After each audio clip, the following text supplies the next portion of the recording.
short set of vlogs on self-regulation. I am an adoptive parent, 6 years into my journey, and I've worked in education for over 20 years in a variety of roles. My current role is in the field of additional support in a primary school. One of my main jobs is supporting parents and teachers to understand the needs of children whose brain wiring is not neurotypical. By adapting our adult language, behaviours and providing the right supports, I think that we can ensure children are connected and ready to learn. This vlog is an introduction to the developing of self-regulation in children. When children self-regulate, they will be able to maintain friendships and be more likely to succeed in school. When adults work with their children, first through co-regulation and then to support the development of self-regulation, family life can be much less confrontational. Self-regulation in adults is a key component of therapeutic parenting. So, what is self-regulation? Self-regulation is managing our emotions and behaviour when we are triggered by the environment or people around us. Put simply, this means our reactions are in proportion to the size of our problems. If we are disappointed, we might feel sad or jealous, but we adapt and carry on with what we are doing.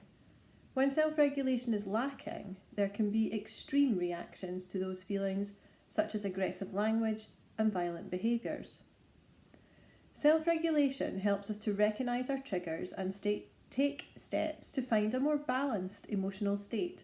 For example, we start to realise that being hungry or hot makes us grumpy and short-tempered.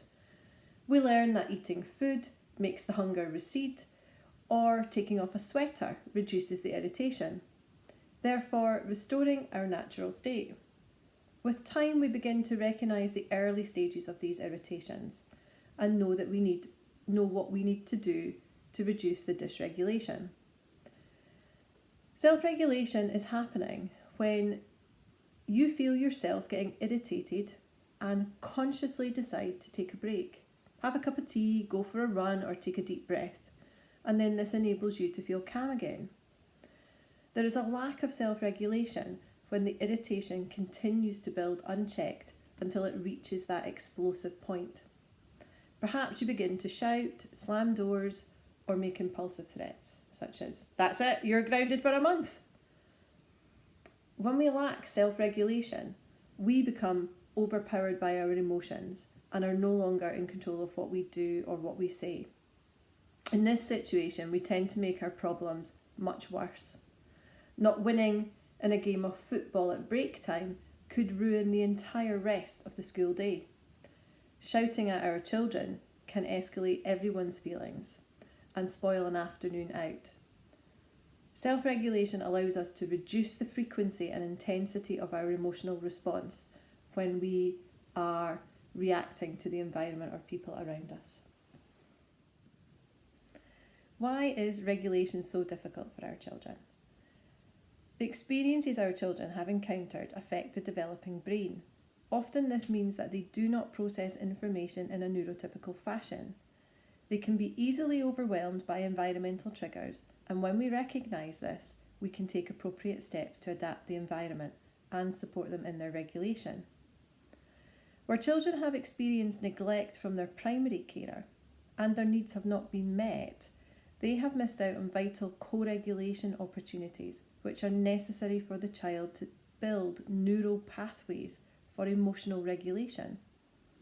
If we think about an emotional scale or thermostat, it may be that the child has a limited range of emotions and cannot move fluently up and down the emotional scale. These early experiences also affect the development of the sensory system. The interoceptive sense is what tells us what's going on inside our body. So children who have an underdeveloped interoceptive sense may have trouble knowing when they feel hungry, when they feel full or hot or cold or thirsty.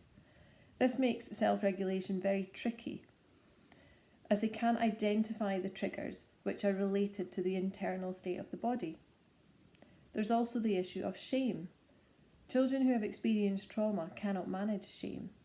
As infants, they have internalized shame, and therefore when they experience shame because they cannot do what is expected of them, or because an adult is using shame as a behaviour management tool, they can't tolerate it and almost literally combust with the effort of having to deal with it.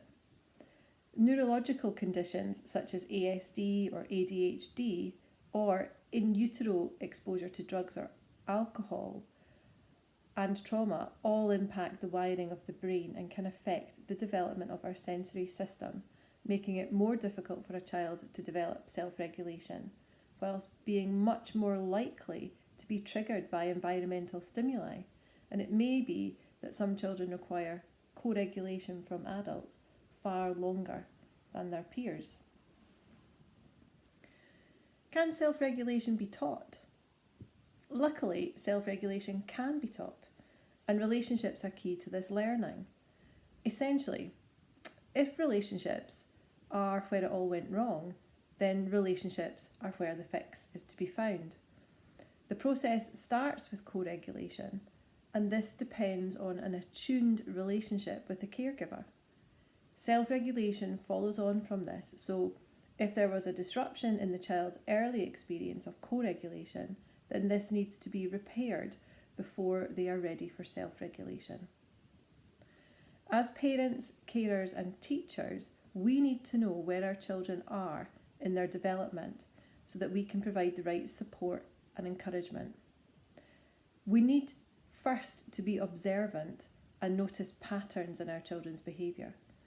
This helps with co-regulation because we can begin to identify triggers and employ soothing responses, thereby laying the foundation for later independence. Being mindful of our children's internal state and our attuned responses are a fundamental part of the development of self-regulation skills. A key part of the teaching of self-regulation skills is that the adults model self-regulation.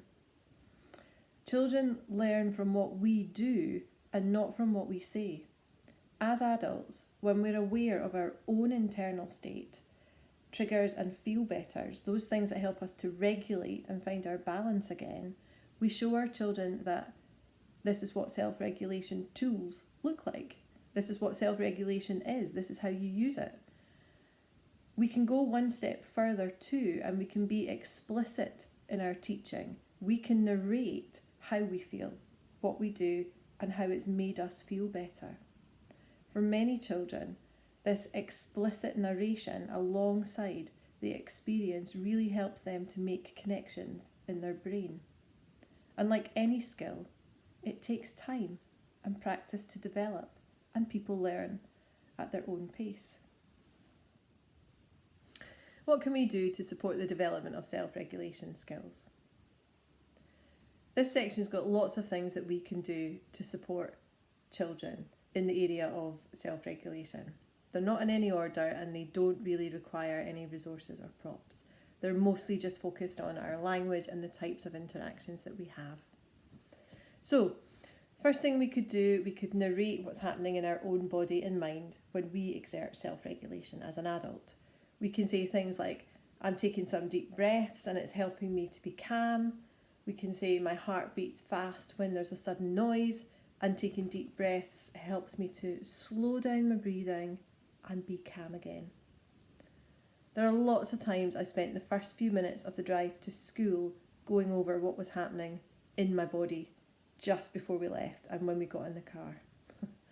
I share the triggers with my daughter. I reflect on my tone of voice and explain how I felt my heart rate slowing now that we were in the car, and I knew that there were not going to be any more setbacks. Often I'll say things like, I just need a couple of seconds of quiet to reset my brain, and then 5 minutes into the journey we can return to normal and be calm again.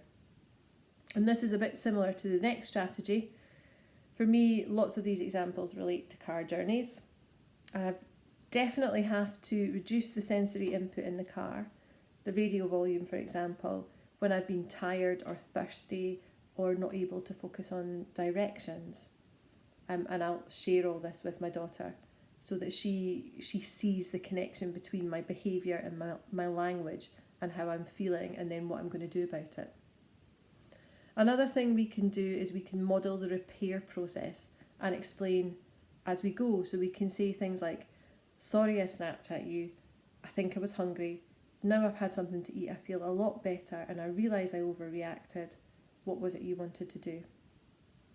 The acknowledgement when adults get something wrong and the modelling of the reconnection process is really important. And after a period of time, children will be able to do this back with you too. Another thing we can do, we can name and notice emotions in our daily life.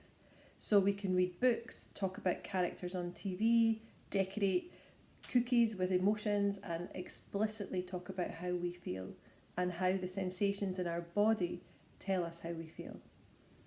It's often easier to talk about emotions when they are attributed to animals or characters on TV rather than the child themselves. In terms of adoption, The Dumping Ground and Matilda have been really good conversation starters for my daughter. Another thing we can do, we can observe our child. We can listen to them when they talk to us and notice how they feel and what they do to reveal their feelings. And we can share this with them. So we can say things like, well, I notice you're biting your nails. I wonder, are you worried? I see your voice has gotten louder and you're breathing quicker. I wonder if you're excited about something. In terms of connection, sometimes the noticing and the posing the question is enough. In terms of connection, sometimes the noticing and following through is enough. And for example, your daughter is wearing shorts and a t-shirt and she's got her arms wrapped around herself as if she's cold, so you pass her a blanket to wrap around herself and your action says, oh look, I noticed you and how you felt and I want you to feel better, and that's you putting your connection out there. Another thing that you can do is to validate your child's concerns and emotions. No wonder you were so upset, you can say. This is especially important before you go to do any form of correction. So remember, connection before correction. You can say things like, no wonder you were so upset, I'd be upset too if my sister drew on my homework. But it's not okay to hit her. Often if we jump in with the correction first, stop it, you don't hit anyone, the shame kicks in and the child is unable to hear the rest of what it is that you have to say. Something else we can do, we can make expectations clear and consistent and achievable. And we can support these expectations with visual prompts. For example, put dirty clothes in the basket, or put toys in the box, which helps the concept of tidying a room. Just saying tidy your room is too general a concept. We can set achievable goals and set our child up for success. So we can do things like we can use Velcro instead of shoelaces, polo shirts instead of ties, we can accept one-word answers instead of a sentence, and for many children there are hidden difficulties such as poor motor skills or weak working memory, language deficits, which make the following of seemingly simple instructions much more difficult. So we can try to pare back our targets and put in more supports. We can provide a sense of control for our child. We can offer 2 choices which we're equally happy with. You can have chicken nuggets or fish fingers for dinner. Which one would you like? You can have 1 ponytail or 2 bunches. Which one would you like? And there's a balance to be had between necessary boundaries and the freedom to choose. So we can decide on what's important for us and we can stick to those boundaries. For me, my boundaries tend to be driven by hygiene and age-appropriate games, and I tend not to move on those things. And when you offer a choice, make sure you are equally happy with both. We can provide regular sensory breaks for our child so that they can self-soothe. So we can build in time to watch favourite TV programmes, outdoor play, Play-Doh or slime. We can provide crunchy snacks. Our observation and connection with our child will help us to be able to predict when they need sensory breaks built into their day. So for example, many children benefit from a sensory break after school, Or if your child finds holidays difficult, you can build in more sensory activities to help them manage. If your child finds bedtime tricky, build in more sensory experiences to help them cope. So for example, a teddy and a blanket with soothing textures and smells, neutral toothpaste, a three-headed toothbrush, relaxing music, cuddles. Some of those things might help to reduce that sensory overload at that particular time. And again, observation will help you to identify the reasons why bedtime is tricky, and you can focus on those during your calm conversations or through stories during the day. Another thing we can do, we can create a safe space, a place where your child can retreat when they are beginning to feel overwhelmed. You can put some things in this space to aid regulation, so maybe a weighted lap buddy, ear defenders, a teddy or a lava lamp or a squishy. You can model self-regulation and respond rather than react to situations. So your child needs you to remain in control and support them when they are feeling overwhelmed. And I know sometimes you won't be able to do that, and on those occasions then the repairing after you've had a disagreement or a fallout is the most important thing. When you know your child, you can predict the difficulties and you can prepare your responses, and that will help you to stay regulated more of the time. You can monitor the environment for excessive stimulation and turn down the stimulation when you need to. So for example, you can dim the lights, you can lower or turn off the volume, you can eliminate odours, or you can create calm scents. So being able to plan and organise this will help many children to regulate. Children are not able to do that on their own. They need you to notice those things and for you to start them on that process themselves. They've not yet reached the point where they can independently do those things. This is particularly the case for children affected by trauma, whose executive function skills might be delayed. Another thing you can do, you can rehearse or role play with your child so that they've practiced how to act and what to say in certain situations, and you can do this when they're calm. This is particularly relevant when you've identified triggers, such as, going to visit a new place or where there's been a change of plans. If your child is starting a new club, you might visit the building, meet the teacher, watch a class before the first session. And if you're going out to a restaurant, you might visit the restaurant beforehand. You might choose a table that reduces some of the environmental stimulation. You can look at the menu, you can choose options beforehand, and you can role play what happens if the meal that you choose isn't available. You can even discuss what you will do if your child becomes overwhelmed. You might withdraw and support them to find their calm again. And finally, this is probably the most important strategy for adults. Take a break. Your self-care is vital for you to be able to regulate yourself and stay calm when your child is overwhelmed. Make sure you regularly look after your own needs, whether it is eating healthily, exercise, time to indulge in your hobby, or just time to focus on your breathing. Be mindful of your own needs. Where can you find further information? Frameworks like Zones of Regulation, developed by Leah Kuipers, can help us to teach self-regulation skills and support children in their learning. A quick internet or Facebook search will identify lots of useful activities and videos which practitioners have created to support the teaching and learning of self-regulation skills using the Zones framework. Probably one of the first things that will pop up is the official Zones of Regulation website, where you'll get lots of information. Another place would be Dr. Karen Treisman's website, Safe Hands Thinking Minds, which has got lots of excellent ideas and resources for encouraging creative conversations with children, which can help them to feel or to articulate their feelings and develop self-regulation. Suzanne Zedek's website, Connected Baby, connectedbabynet explains the science behind connection and has got links to further supports. And Mona Delahook's blog and book Beyond Behaviours offers lots of support and advice. Lots of different places that you can go for more information. We hope you found this introduction to developing self-regulation in children useful. We have a number of fact sheets available on the Adoption UK website and a growing number of webinars.